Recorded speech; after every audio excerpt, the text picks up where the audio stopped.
this movie.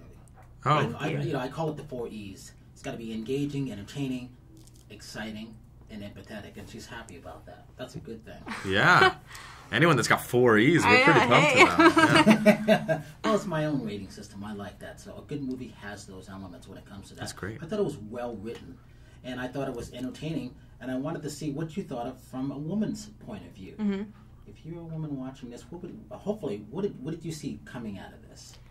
I think what Skylar brought to it, and also was written for his character as Dean, was integrity, in that he is a good guy and he's done his single life and he wants to find love, wants to find a relationship, and I see that amongst my friends, girls and guys, and I can relate to that. I think you do have like Chad's character, who's the dude who's always kind of the raunchy guy in the group, but you have that too, and but it's funny, it's not too degrading, it's quite hilarious. So I think women are able to laugh at his jokes too, because you can see the humor in it.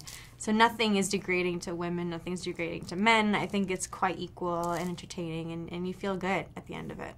Sure. The intentions were pure, right? Yeah, absolutely. I think what Camilla said is, like, if you have someone in a scene that's kind of not really negating, but kind of keeping the moral stakes alive. Like if Chad's saying a pretty raunchy story and I'm sitting there kind of rolling my eyes, it's okay. Like we now buy it as an audience. We're like allowed to. It's not misogynistic because there's someone reminding us that like this isn't necessarily the way you're supposed to talk. Mm-hmm. So it's great. I mean, people will probably, I'm sure there will be a great deal of men, especially that might like Chad's character, like the fact that he's bold and the fact that he's unafraid to kind of say what he's feeling.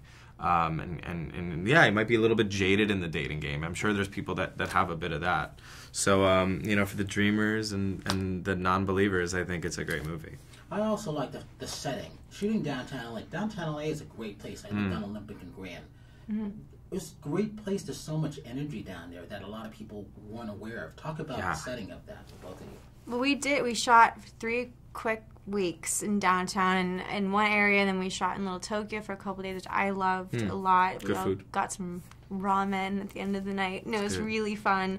And you had the energy of the people going out on a Friday night around you, which kind of fed into shooting.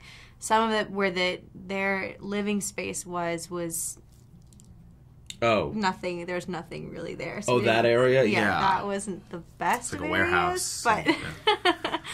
But yeah, the exteriors were fun. Yeah, really we shot in actual bars too, which was really cool. The One-Eyed Gypsy was fun. That's what I like. It makes you, wow, I've never been to this place. That's the fun thing about locations. It's got a lot of character, for sure. I think this movie was initially supposed to take place in New York, the first draft. And Herschel loved the fact that it was easier to do and get the actors from LA to just drive. But I think he explored. I think he spent a couple months just hanging out in all these spots and just getting a feel for the vibe. What do you hope the audience takes away from seeing this movie, Caveman? Gosh, not to be afraid of love, not to be afraid of a feeling that's there that feels real to you.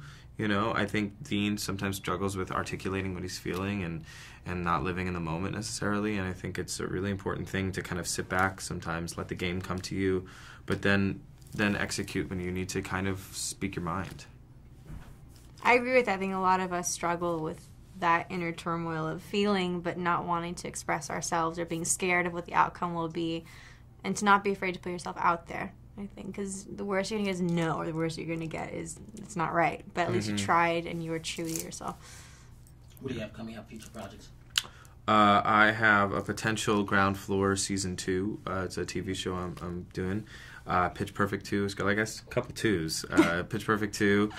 Movie Flock of Dudes coming out sometime soon. A lot of, things that I'm not sure when they're coming out, but they're happening. I don't know when they're coming out, but a film I shot in Argentina last year called Amapola, which is going to come out this year. Another film I shot in New York called The American Side. And then a film I shot in Mexico before that. And they're all coming out this year at some point. I have no idea, so we shall see. You have to talk about your dress. You had such a beautiful dress on. Thank you. Who made it? It's a designer. The company's called Julia Coral, and it's a friend of mine. It's his line that he designs with Julia, and I love the line. So thank you. Yeah, thank you. And Levi's. So this year. Thank you, guys. Thank you so much.